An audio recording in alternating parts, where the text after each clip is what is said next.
Hi guys, మీకు బంగ్లాదేశ్లో ఏం జరుగుతుందని చెప్పేసి ఎవరికైనా తెలుసా? బహుశా తెలిసి ఉండకపోవచ్చు.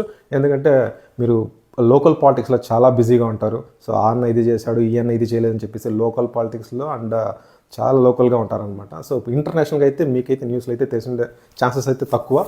అండ్ తెలుసుకుందాం ఏం జరిగిందని చెప్పేసి. అండ్ ఈ ప్రపంచంలో ఏదైనా పనికి మాలిన స్లమ్ కంట్రీ ఏదైనా ఉందంటే అది బంగ్లాదేశ్ అండి. సో ఎందుకంటే విపరీతమైన గొడవలు, విపరీతమైన అల్లర్లు ఇవి చేస్తూ ఉంటారనమాట. ఎస్పెషల్లీ హిందూస్ మీద విపరీతమైన దాడులు జరుగుతుంది. రీసెంట్గా ఏం జరిగిందంటే ఒక వ్యక్తిని చిన్న అలిగేషన్ వల్ల చెట్టుకు కట్టి నీళ్ళున కాల్చి చంపారు. దానంతా వీడియో తీసి వాళ్ళు అక్కడంతా ప్రొటెస్ట్ అనేది తెలుపుతున్నారు అనమాట.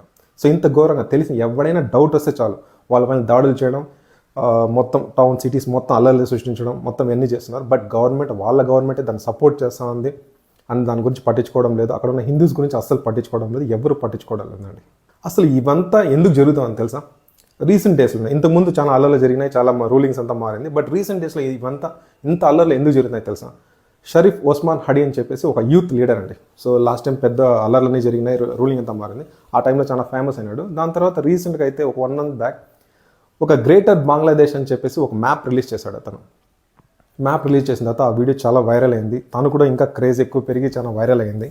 ఒక 3 days బ్యాక్ చూసుకున్నారంటే ఒక ఇద్దరు తెలియని వ్యక్తులు అతను వెళ్తూ ఉంటే కాల్చి చంపేశారండి. అంటే కాల్చారు. దాని తర్వాత ట్రీట్మెంట్ తీసుకుంటూ సింగపూర్లో హాస్పిటల్లో ట్రీట్మెంట్ తీసుకుంటా ఉన్నాడు. కోమలాకి వెళ్ళి నిన్న చనిపోయాడు అనమాట. సో నిన్న చనిపోయిన తర్వాత హ్యూజ్ ప్రొటెస్ట్, అక్కడ ఉన్న యూత్ మొత్తం హ్యూజ్ ప్రొటెస్ట్ తెలిపారంట.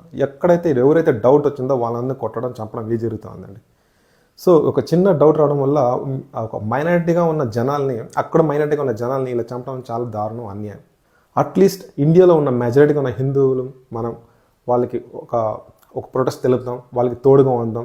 ఎందుకంటే ఈ ప్రపంచంలో ఎవరు హిందూస్కి అయితే తోడుగా ఉండరు. ఎందుకంటే ఒక ఇండియాలో మాత్రం హిందూస్ ఉంటారు కాబట్టి ఎవరు అంతగా సపోర్ట్ చేయరు. అట్లీస్ట్ మనమన్నా వాళ్ళకి సపోర్ట్గా నిలబడదాం, ప్రపంచానికి తెలియజేద్దాం, అక్కడ ఏం జరుగుతుందని చెప్పేసి ప్రపంచానికి తెలియజేద్దాం. దయచేసి మీరు అందరూ కూడా ప్రొటెస్ట్ తెలపండి, ఒక హిందూకి తోడుగా నిలబడండి. ఎందుకంటే మన వాళ్ళు చాలామంది హిందూగా చెప్పుకోవడానికి చాలామంది కష్టపడుతూ ఉంటారు. ప్రొటెస్ట్ అంటే పక్క వాళ్ళని ద్వేషించడం, పక్క వాళ్ళని ఏమైనా చేయడం ఇలా కాదండి. దయచేసి తప్పుగా అయితే అర్థం చేసుకోవద్దండి. సో ఒక హిందూగా సపోర్ట్గా నిలబడండి, ప్రొటెస్ట్ తెలపండి, వాళ్ళకి తోడుగా ఉండండి. ఇదే ఈ యొక్క వీడియో యొక్క సారాంశం అండి. Please try to understand me. Please support Hindus in Bangladesh.